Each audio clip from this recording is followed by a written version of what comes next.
इस वीडियो में हम ECMAScript के डिस्ट्रक्चरिंग के बारे में बात करेंगे। डिस्ट्रक्चरिंग असाइनमेंट का सिंटैक्स किसी एरे या ऑब्जेक्ट की प्रॉपर्टीज़ को अलग अलग वेरिएबल में सेव करता है। ECMAScript 6 में इस काम के लिए एक शॉर्टहैंड सिंटैक्स को ऐड किया गया है, जिसके ज़रिए ये काम आसान हो जाता है। अब हम एक मिसाल देखते हैं जिसमें हम किसी एरे की वैल्यूज़ को अलग अलग वेरिएबल में करके देखते हैं। हमारे पास ये एग्जांपल 1 है जिसमें हम ये देख सकते हैं कि किस तरीके से हम किसी एरे को डिस्ट्रक्चरिंग कर रहे हैं। हमारे पास एक एरे है जो कि लेट के कीवर्ड से बनाया गया है 1 2 3। इसके 3 जो है इंडेक्स हैं और 3 वैल्यू हैं इसकी, ठीक है। इंडेक्स इसका 0 1 2 है, इंडेक्स नंबर, और वैल्यू 1 2 3 है। दूसरा, हम लेट के अंदर ब्रैकेट के अंदर वैल्यू दे रहे हैं 1 2 3 और उसको फिर असाइन कर रहे हैं एरे, यानी जो एरे की वैल्यू है इस वैल्यू को हम 1 2 3 में असाइन कर रहे हैं। 1 2 3 में असाइन करने के बाद हम डॉक्यूमेंट डॉट राइट के ज़रिए 1 को, फिर 2 को और फिर 3 को प्रिंट करा रहे हैं। इस तरीके से हम किसी एरे को जो है वो इसमें डिस्ट्रक्चर कर सकते हैं। इसको प्रिंट करके देखते हैं, सेव करके प्रिंट करके देखते हैं। तो ये देखें 1 2 3 हमने यहाँ प्रिंट किया है डॉक्यूमेंट डॉट राइट 1 को, ठीक है। लेकिन ये 1 ONE 1 यहाँ पे हमने लिखा है और 1 को वैल्यू यहाँ पे चूंकि एरे हमने दिया है तो यहाँ से 1 की वैल्यू इसने 1 को दे दी है। ये 2 जो टेक्स्ट लिखा हुआ है उस 2 को वैल्यू ये 2 नंबर इसको दे रहा है और 3 की वैल्यू ये इसको दे रहा है। तो डेट इज़ वाई ये 1 2 3 हमें यहाँ प्रिंट करके दे रहा है। इसको कहते हैं एरे डिस्ट्रक्चरिंग। इसी तरह हम ऐसे एरे को डिस्ट्रक्चर कर सकते हैं जो फंक्शन के ज़रिए रिटर्न किया जा रहा हो। इसकी भी मिसाल हम देखते हैं।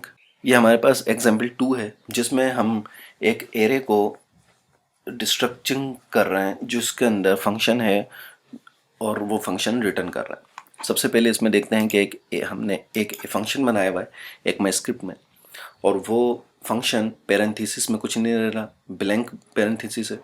उसके बाद ये रिटर्न कर रहा है 1 2 3 को।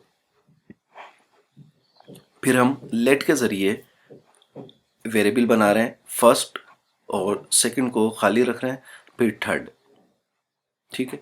लेट के ज़रिए हमने ये ब्रैकेट के अंदर वेरिएबल बनाया, उसको हम असाइन कर रहे हैं ए फंक्शन, यानी ए हमने यहाँ पे फंक्शन को कॉल करा दी, ए का फंक्शन उसको कॉल करा दिया है। तो ये जो रिटर्न कर रहा है वैल्यू 1 2 3, अब ये इसको असाइन कर देगा। फर्स्ट को 1 असाइन करेगा, सेकंड ब्लैंक है तो सेकंड कुछ नहीं होगी, और थर्ड 3 जो है वो थर्ड को 3 की वैल्यू असाइन कर देगा। तो अब हम यहाँ पे डॉक्यूमेंट डॉट राइट में फर्स्ट जो हमने यहाँ पे वेरिएबल बनाया है इस वेरिएबल को असाइन देते हैं। उसके बाद जो थर्ड है, थर्ड वेरिएबल, इस वेरिएबल को यहाँ पे प्रिंट करा रहे हैं। तो इन दोनों को, फर्स्ट और थर्ड को, हम यहाँ प्रिंट कराते हैं, सेव करते हैं। सेव करके देखते हैं कि इसका रिजल्ट क्या आएगा। यहाँ पे हमें इसको सिंगल कोट में देना होगा।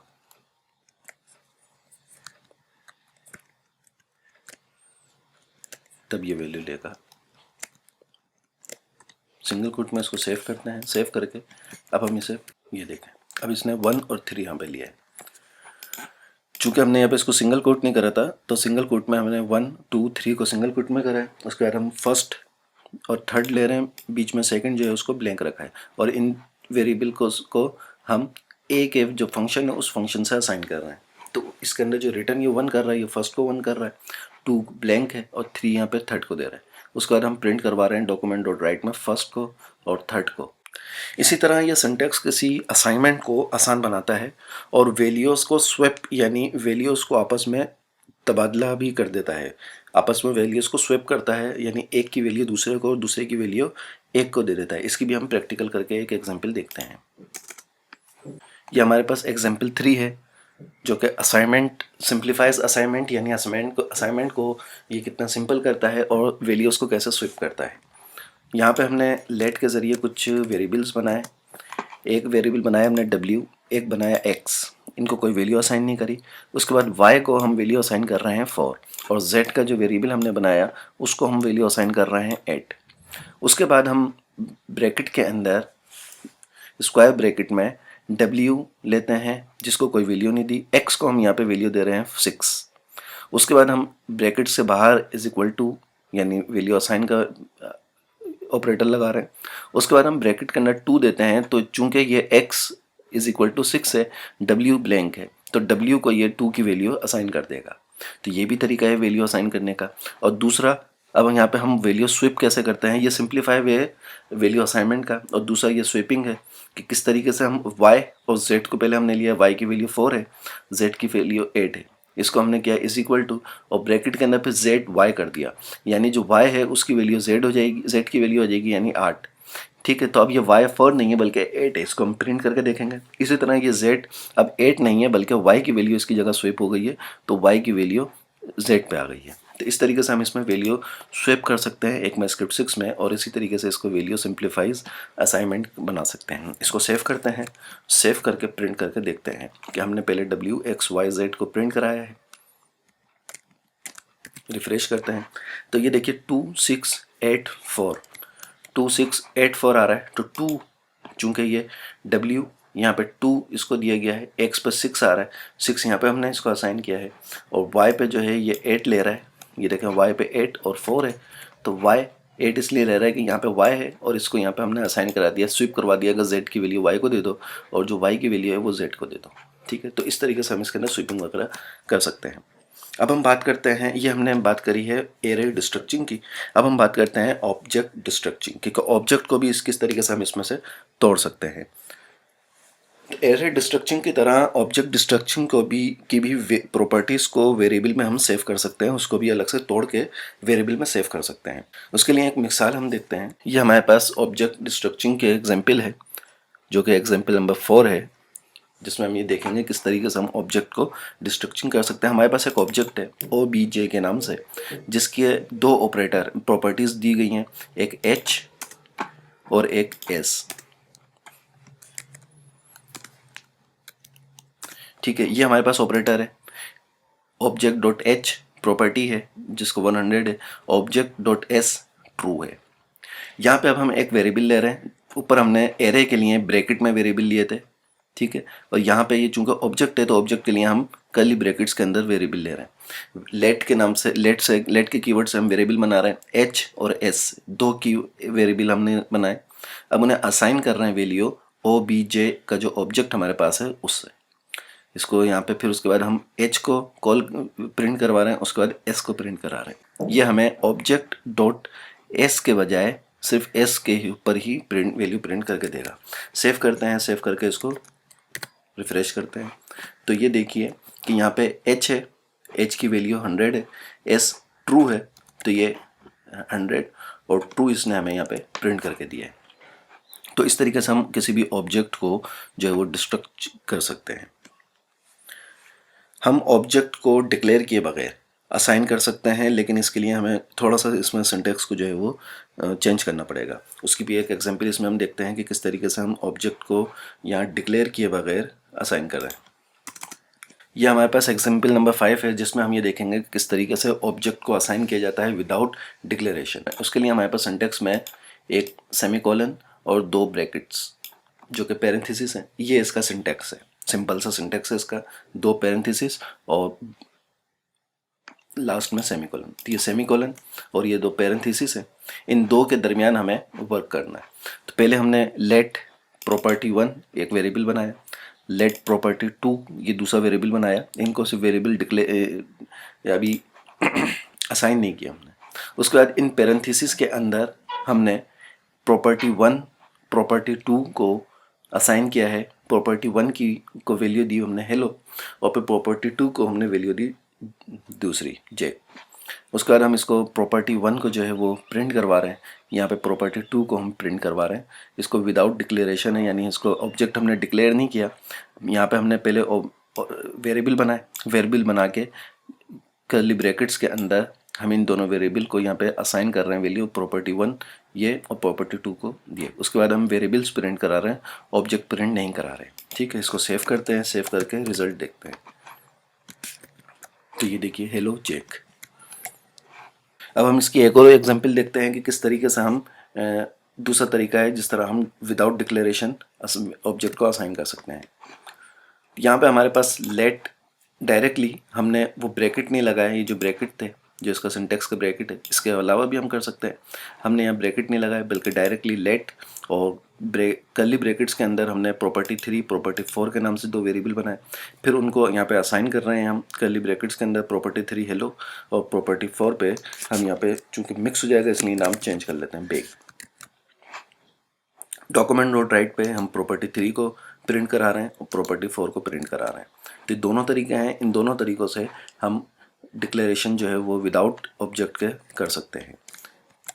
प्रिंट देखते हैं तो हेलो बेग, और इसके साथ साथ हम इसके अंदर किसी भी ऑब्जेक्ट की प्रॉपर्टी को नया वेरिएबल का नाम भी दे सकते हैं, उसकी भी एक मिसाल हम इसमें देखते हैं। ये हमारे पास एग्जाम्पल नंबर 7 है, जिसमें हम देखेंगे कि change property name with it, कि हम किस तरीके से इसके अंदर जो है वो प्रॉपर्टी का नाम जो है वो इसके ज़रिए चेंज कर सकते हैं। हमारे पास वेरिएबल ओ है जो कि एक ऑब्जेक्ट है, इसकी एक प्रॉपर्टी है आर और एक प्रॉपर्टी है टी। तो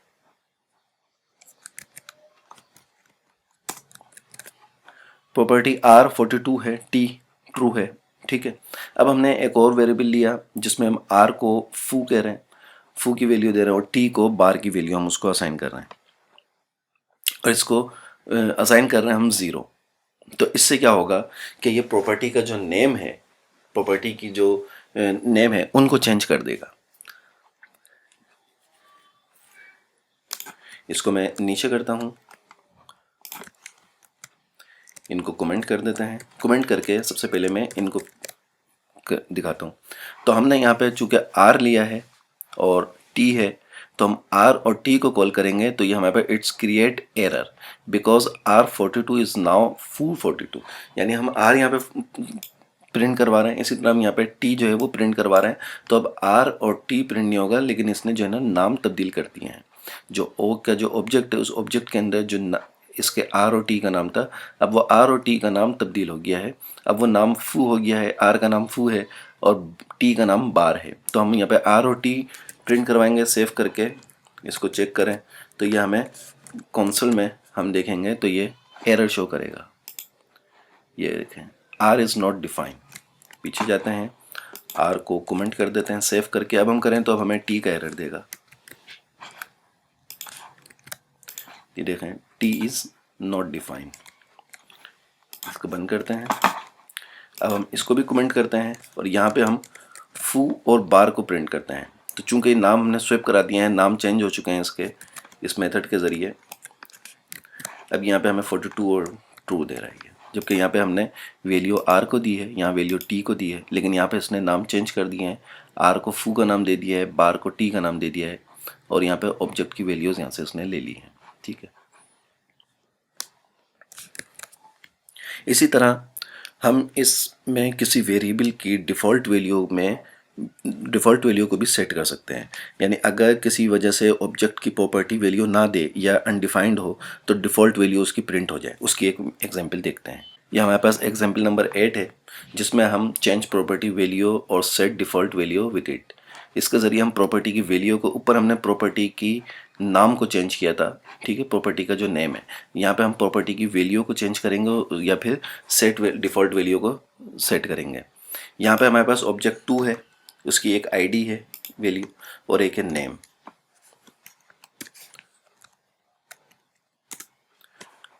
ऑब्जेक्ट 2 में दो प्रॉपर्टी हैं, एक आईडी और एक नेम।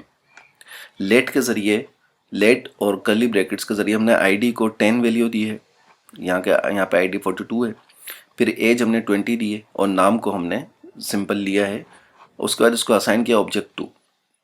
यहाँ पे अब क्या होगा, यहाँ पे जो इस आईडी की डिफ़ॉल्ट वैल्यू होगी वो 10 होगी, जो कि नई प्रॉपर्टी बनाएगी, और नाम जो है वो यहाँ से नाम ले लेगा। इसी तरह एज जो है वो नई प्रॉपर्टी बनेगी और 20 को वो लेगा। लेकिन अगर इसके अंदर आईडी की 42 वैल्यू है तो फिर ये इसके ऊपर ओवरराइड हो जाएगी। ऑब्जेक्ट 2 की जो आईडी है ये इसके ऊपर ओवरराइड हो जाएगी और 42 हमें रिटर्न करके देगी, ठीक। यहाँ पे हम इसको प्रिंट करा रहे हैं, आईडी को, नेम को और एज को। इसको हम सेव करते हैं, सेव करके प्रिंट करके देखें तो 42J20, ठीक है। यहाँ पे 42 है, तो यहाँ पे अगर मैं 42 इसको कमेंट कर दूँ, यानी इसको हटा देते हैं। अब इस ऑब्जेक्ट के अंदर आईडी नहीं है, सिर्फ नेम है, इसको सेव करके अब हम प्रिंट करें तो यहाँ पे हमें 10 वैल्यू देगा, क्योंकि इसकी डिफ़ॉल्ट वैल्यू हमने यहाँ पे सेट कर दी है कि अगर इस ऑब्जेक्ट में आईडी की वैल्यू ना हो तो इसकी डिफ़ॉल्ट वैल्यू हमें आईडी की ये 10 दे, जिस तरह एज की डिफ़ॉल्ट वैल्यू 20 हमने सेट की है।